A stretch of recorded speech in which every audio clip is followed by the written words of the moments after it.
Hello everyone, this is Yahya Mazumdar and welcome to the Institute of Industrial and Information Technology, Silchar, Assam. Today on the special podcast session of Mahe Ramadan, we are here at the Institute of Industrial and Information Technology conducting a podcast on the special occasion of Mahe Ramadan. On the special podcast, we are going to have with us the presence of one of the renowned Islamic research scholar of Northeastern region, Hazrat Maulana Mabrur Hussain Barabuia Sahib, a renowned Islamic research scholar who is popularly known as Bagaduri Sahib from Silchar. So let's get started with our podcast.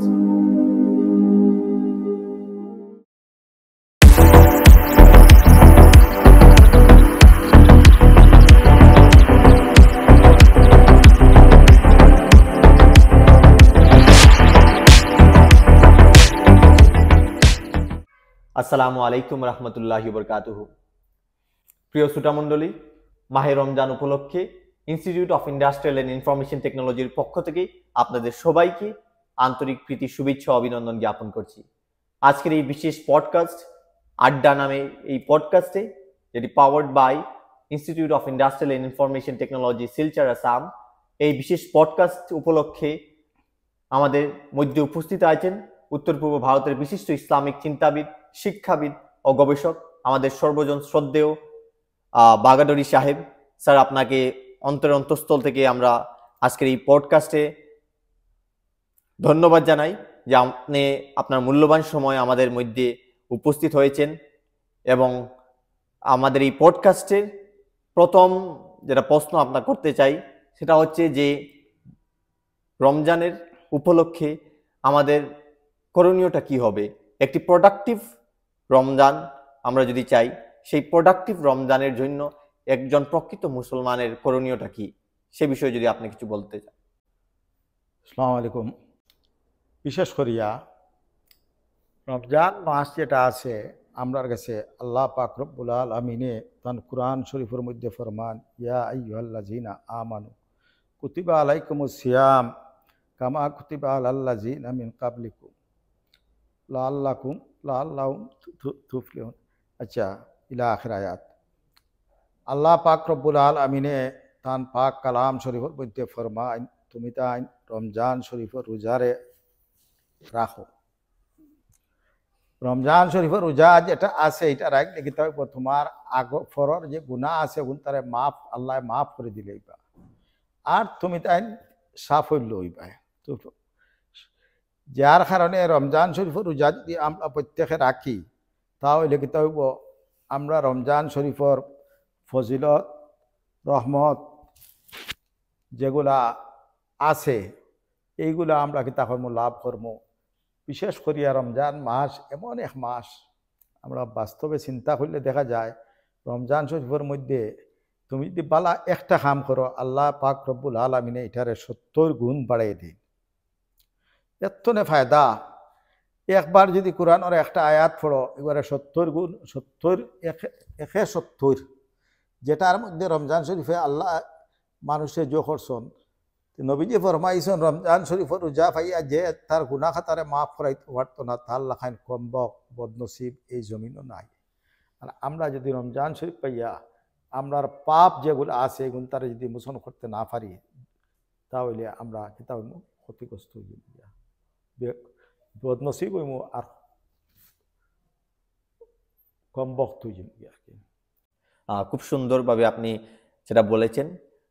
আমাদের দ্বিতীয় প্রশ্নটি থাকবে কি, রমজানের বিশেষ তাৎপর্যটা কি, বা মুসলমানদের জন্য কেন এত গুরুত্বপূর্ণ দেওয়া হয়েছে মাহে রমজানকে, এ বিষয়ে আপনি কি বলতে চাইবেন? রমজান মাস প্রত্যেক মানুষের রমজান শরীফ প্রতিষ্ঠা রোজার ধরার উদ্দেশ্য হইল মানুষের মধ্যে আত্মশুদ্ধি যেটা আছে, সংযম ধৈর্য যেটা আছে, এই যে ধৈর্যশীল ওয়ার লাগে আল্লাহ রমজান শরীফের রোজাটারে মানুষের যে ধৈর্য দর্শ হাদিস শরীফের মধ্যে আইছে, আর সৌমু নিসফুস সবর, রোজা হইল সবরের অর্ধেক অংশ, আর সবরু নিসফুল ইমান, সবর হইল ইমানের একটা অংশ। নবীজি ফরমাইছেন, যার কারণে প্রত্যেক মানুষের রোজা ধরার কারণে তার লাগাবাড়ির মানুষে বা ওই যে মানুষে যে পথে ঘাটে বিভিন্ন উশৃঙ্খল ভাব করে, যেটা যে এটা তারা উপলব্ধি করতে পারে করবার লাগিন, এটাই আল্লাহ একটা মানুষের কাছে এই রমজানের যে পথা যেটা আছে ওটা দিয়া দিছন। আল্লাহর সন্তুষ্টি লাভ করতে হইলে এই রাস্তায় তুমি আল্লাহর কাছে তুমি যাইতে লাগবো, আর নাইলে তুমি সফলতা লাভ করতে পারবা না। খুবই সুন্দরভাবে আপনি সেটা তাৎপর্য বলেছেন। এবং একটু রমজান থেকে একটু আমরা অন্যদিকে একটু ফোকাস করতে যাচ্ছি, যে বর্তমান বিশ্বে আমরা জানি একটি আর্টিফিশিয়াল ইন্টেলিজেন্সের যুগ বলতে আমরা মনে করি। এই আর্টিফিশিয়াল ইন্টেলিজেন্স বা সায়েন্সের টেকনোলজির যুগ আমরা জানি বর্তমানে, যেহেতু আমরা একটি শিক্ষা প্রতিষ্ঠানে রয়েছি এবং এই শিক্ষা প্রতিষ্ঠানটি একটি উন্নত মানের একটি শিক্ষা প্রতিষ্ঠান গোটা বরাক উপত্যকার মধ্যে। এবং আমরা জানি ইসলামের শিক্ষার খুবই গুরুত্ব দেওয়া হয়েছে। পবিত্র আল কোরআনে আমরা জানি সর্বপ্রথম বলা হয়েছে ইকরা বিইসমি রাব্বিকাল লাযী খালাক খালাকাল ইনসানা মিন আলাক, পড়ো, to recite in the name of your lord who has created you. তো ইসলামের শিক্ষার গুরুত্ব কতটুকু, সেই বিষয়ে আপনি যদি কিছু বলতে পারেন। ইসলামের মধ্যে শিক্ষা যেটা আছে, আল্লাহ পাক রব্বুল আলামিনে কোরআনের মধ্যে প্রথম যে শব্দ যেটা আছে, এটা শব্দ হয়েছে ইকরা, তুমি পড়ো। শিক্ষার কথা যে করা হয়েছে, যে শিক্ষার উপরে ইসলামে অত গুরুত্ব দিছে, যার কারণে শিক্ষা ছাড়া সমাজ কোনোদিন উন্নত হইতে পারে না। জমানা জাহিলিয়তের সময়, যে সময় জিথা মানুষ রেখিতা হইতো, মেয়ে সন্তান জন্ম হইলে তারা গাড়ি দেওয়া হইতো, ওয়াইজাল মাউদাতু সুইলাত বিআইয়ি যামবিন কুতিলাত, যে আল্লাহ কোনো মানুষ যদি বাচ্চা জন্ম মেয়ে বাচ্চা জন্ম লইতো, ওই সময় কিতা হইতো, এই বাচ্চাটারে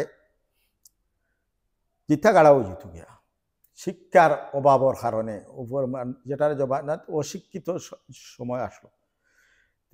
নবীজি আওয়ার পরে শিক্ষার গুরুত্ব বাড়াইতে বাড়াইতে ও পরিমাণ যোগ করছেন আর কি, যদি প্রত্যেক মুমিনের লাগিন তলবুল ইলমি ফরিদাতুন আলা কুল্লি মুসলিমিন ওয়া মুসলিমাত, প্রত্যেক মুসলমান রনারে লাগিন শিক্ষা অর্জন করা ফরজ।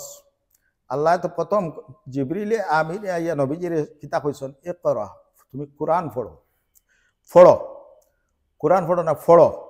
এই যে শিক্ষা যেটা আছে, যে শিক্ষার গুরুত্ব সর্ব অবস্থায় প্রত্যেক সমাজের মধ্যে, আজকে অশিক্ষিত সমাজ যেটা আছে, এই সমাজের চলা বাক করলে আমরা সমাজের মধ্যে দেখতে পারি যে যারা যে সমাজের মধ্যে শিক্ষার প্রভাবটা কম, এই জায়গার মানুষের আচার আচরণ আর শিক্ষিত সমাজের আচার আচরণের মধ্যে একটা ডিফারেন্স আমরা সহজে দেখতে পাই। যার কারণে হযরত মুহাম্মদের সব সময় সর্ব অবস্থায় শিক্ষার উপরে মনে হয়েছেন যে তুমি যদি শিক্ষা অর্জন করতে সুদূর চীনও যাইতে লাগে, চীনও গিয়াও তুমি কি তা করো, শিক্ষা অর্জন করো। এটার উপরে খুব গুরুত্ব দিয়েছেন। শিক্ষারে সর্ব অবস্থায় জাতির মেরুদণ্ড, ধর্ম প্রকৃত ধার্মিক মানুষ হইতে হইলে শিক্ষার প্রয়োজন আছে। আন্দাজে যে কোনো সময় যে কোনোভাবে ধর্ম পালন করা যায় না, ধর্ম পালন সঠিকভাবে পালন করতে হইলে এটার মধ্যে শিক্ষার দরকার।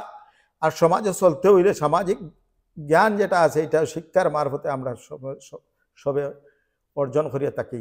এর কারণে আমরা সবার প্রতি সবার লাগেন শিক্ষা খুব জরুরি, ইসলামে ওইটা দৃষ্টিভঙ্গিতে। তো স্যার, এবারে আমরা যদি জানি, দেখি ইসলামে 5টি স্তম্ভ রয়েছে বা বেসিক পিলার অফ ইসলাম আমরা জানি 5টি রয়েছে, যার মধ্যে একটি হচ্ছে যাকাত। সেই যাকাত সম্পর্কে আপনার কি মন্তব্য থাকবে? আমরা ইসলাম ধর্মের মধ্যে 5টা স্তম্ভ হইল ইসলামের মূল স্তম্ভ, ফরজ যেটার হওয়া হয়। প্রথম হইল ইমান। ইমান হইল আল্লাহ এবং আল্লাহ রসুলের প্রতি আস্থা যেটা আছে, বিশ্বাস যেটা আছে, ওটারে দৃঢ়ভাবে একটাই ধরার নাম হইল তো ইমান। এরপরে নমাজ, রোজা, এরপরে আইল হজ, এরপরে যাকাত। যাকাত একটা জিনিস হইল,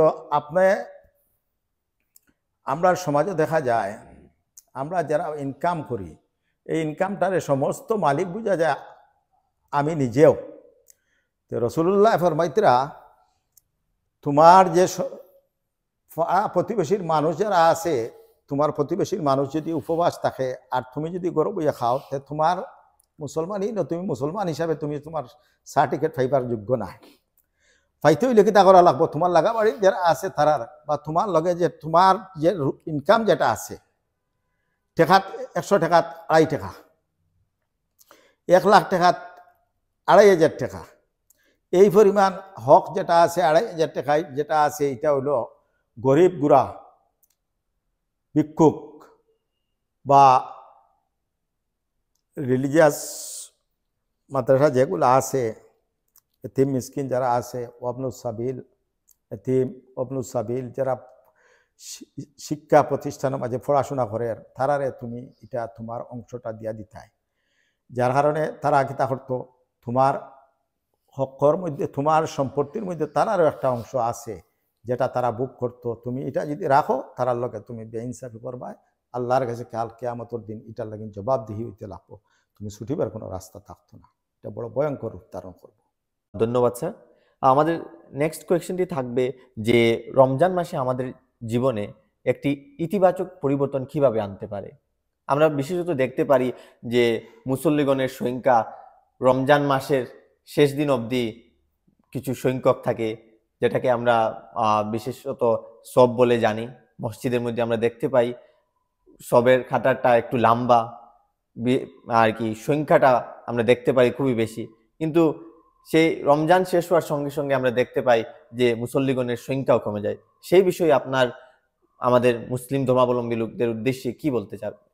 রমজান মাসে আমরা দেখা যায় প্রত্যেক মানুষের লাভ এমন জিনিস, লোকসান একটা জিনিস আছে, প্রত্যেকে লাভ আর লোকসানটারে ফলো করে। সমাজের মধ্যে কোনো মানুষের লাভ আর লোকসানও থাকে না, লাভেরও বা চায়। বিশেষ করে রমজান মাসের মধ্যে আমরা রমজান ব্যতীত অন্যান্য মাসের মধ্যে যদি একবার 1 রাকাত নমাজ পড়ি, তো রমজান মাসে পড়িলে করে 70 রাকাত নমাজের সওয়াব পাওয়া যায়, ফায়দাও হয়। 1 ফরজ 70, বুঝছেন নি কথা? যার কারণে রমজান মাসের মধ্যে মানুষে এই যে ফজিলতর দিক দিয়া চিন্তা করিয়া ফায়দা দেখিয়া মানুষে কিছু অগ্রসর ইয়া আল্লাহরে প্রায় মানুষে ডরাইয়া তারা কিতা করে মসজিদের মধ্যে যায়, রমজান শরীফের রোজাও রাখে। আর রমজান শরীফ পড়ে দেখা যায় তারার মধ্যে পরিবর্তন প্রকৃত যেটা যে আছে, যে রমজানের আসল যে জিনিস যেটা, যে মুদ্রা কথা যেটা, যে তার দিলের মধ্যে আল্লাহ এবং আল্লাহ রসুলের আসর যেটা আছে তার এটার প্রভাবটা ফালাইতে পারছে না, যার কারণে তার কাছে পরিবর্তনটা আর না।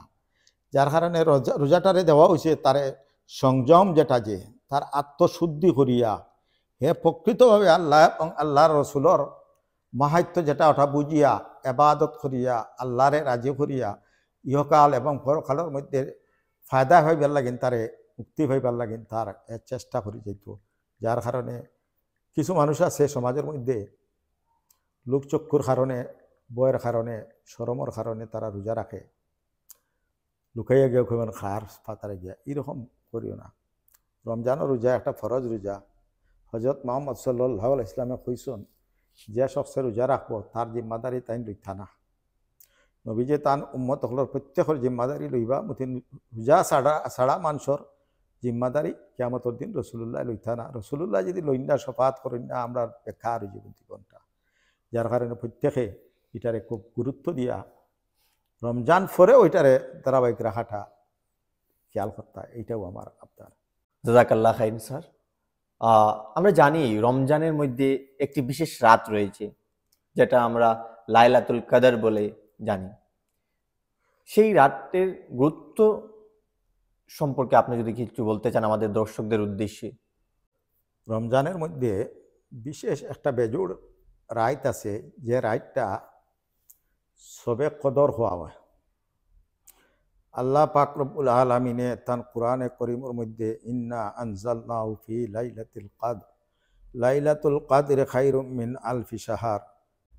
এই যে রমজান মাস যেটা আছে এই রাতগুলোর মধ্যে কিতা হয়েছে সবে কদরের রাত। আল্লাহ পাক রব্বুল আলামিনে এমন ফজিলত রাখছেন যে ফজিলতটা হইল রমজান শরীফের 1000 মাস তনে এই রাতগুলোর ফজিলতটা বেশি। আল্লাহ পাক রব্বুল আলামিনে এই রমজান মাসের মধ্যে আল্লাহ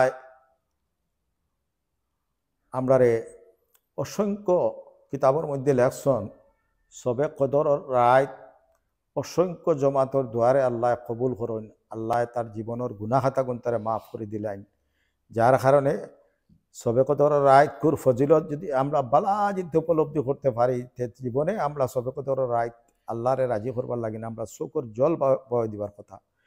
আল্লাহ পাক রব্বুল আলামিনের সবে কদরের এক বিশেষ ফজিলত ইয়াফতা রায় যেটা আছে, এই রায়তনে ফজিলতনে যেন আমরা কেউ মাহরুম না হই, এটাই আমার কামনা। ধন্যবাদ স্যার।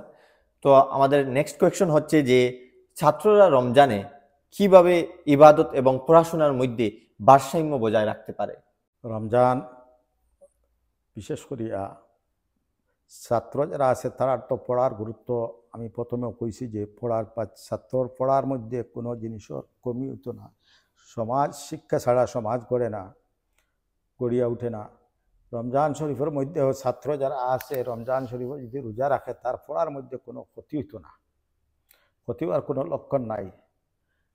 আর তারও ফায়দা হইব, সময় পাইব, পড়ারও অসংখ্য টাইম পাইব, যার কারণে তার পড়িতে সময় পড়ার সময় কোনো লস হইতো না, লাভ হইব। আর এটা ভারসাম্য যেটা আছে এটারে রক্ষা করি হ্যাঁ চলতে পারবো একটা ছাত্র। আর ছাত্র জমানার যে ছোটো থাকতে যদি হ্যাঁ রোজার অভ্যাসটা করে তার ফিউচারও ফায়দা হইব, কোনোদিন রোজা ছাড়বার তার ইচ্ছা করতো না। যে যেটা আমল করে অভ্যাস করে এই অভ্যাসটা মানুষের টানে, এই অভ্যাসটা করা ছাত্র জমানার তনে করিয়া চলিয়া বলা।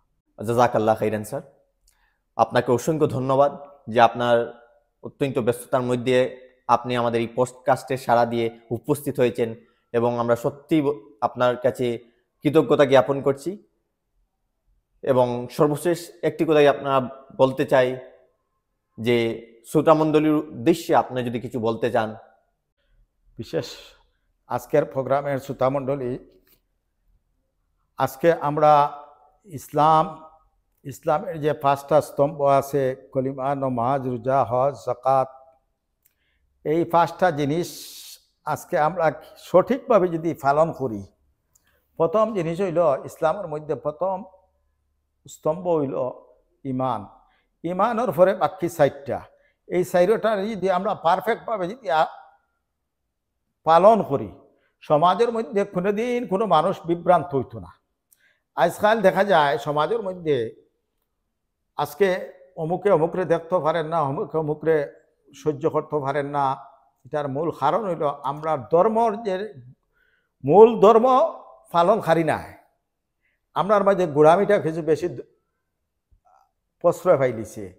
যার কারণে আমি সবার কাছে এটাই অনুরোধ করবো যে প্রকৃতভাবে রমজান পাইছ বা যে কোনো ধর্ম হোক, প্রত্যেকটা ধর্মের মানুষের কাছে যার যার ধর্ম যেটা আছে লাকুম দিন কুমলিয়া দিন, তোমার ধর্মটা তোমার নিজের হিসাবে ভালোভাবে পালন করো, তাহলে দেখবা সমাজের মধ্যে আমরার এই সমাজ শান্তি সম্প্রীতির বার্তাটা যাইব, আর আমরার মধ্যে কোনো বিশৃঙ্খলা ভাব দেখা দিত না।